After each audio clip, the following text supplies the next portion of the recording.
મિત્રો નમસ્કાર, જય જય ગરવી ગુજરાત. મિત્રો આજે આપણા વલસાડ જિલ્લા માટે અને ઉમરગામ માટે એક ખુશ ખબર લઈને તમારી વચ્ચે આવ્યો છું.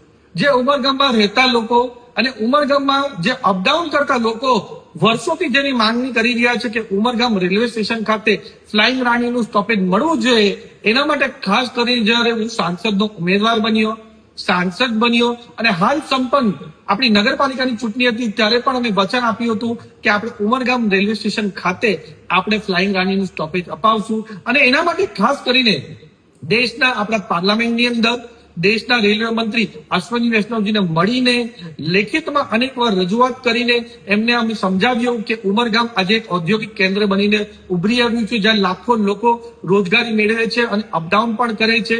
તો આપણા ઉમરગામ રેલવે સ્ટેશન ખાતે પણ સારી રેલવેની સુવિધા મળવી જોઈએ, ટ્રેનોની સુવિધા મળવી જોઈએ.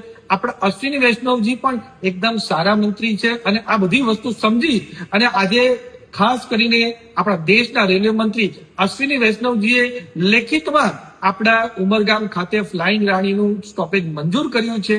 એટલે સૌથી પહેલા તો આપણા દેશના પ્રધાનમંત્રી નરેન્દ્ર મોદી સાહેબ, દેશના ગૃહમંત્રી અમિત શાહ સાહેબ અને સાથે સાથે દેશના રેલવે મંત્રી અશ્વિની વૈષ્ણવજીને હું દિલથી ખૂબ ખૂબ ધન્યવાદ આપવા માંગુ છું કે જે અમારા લોકો બધાની નિવેદન હતું અમારા ફ્લાઇંગ રાણી સ્ટોપેજ માટે, તે આજે અમે મંજૂર કર્યું છે.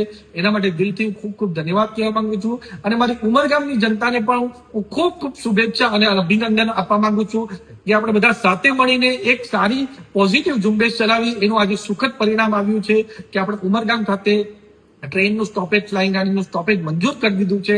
એટલે આપણા બધા લોકોને સવલત પણ સારી મળી રહેશે. એની સાથે સાથે આજે દેશના પ્રધાનમંત્રી નરેન્દ્ર મોદી સાહેબ ગુજરાતની પાવન ધરતી પર આવી રહ્યા છે અને ખાસ કરીને આપણા વલસાડ ખાતે સરીગામની સીઈટીપી હોય કે બીજા બધા પ્રોજેક્ટોનું લોકાર્પણ કરવાના છે. એની સાથે સાથે ડાંગ જિલ્લા પંચાયતનું પણ લોકાર્પણ કરવાના છે. એ બતાવે છે કે આપણા દેશના પ્રધાનમંત્રી નરેન્દ્ર મોદી સાહેબ આપણી વલસાડ લોકસભામાં વલસાડ અને ડાંગ માટે કેટલા ચિંતિત છે અને કેટલા સારા સારા પ્રોજેક્ટ આપણા વલસાડ ડાંગ માટે પણ લાવી રહ્યા છે.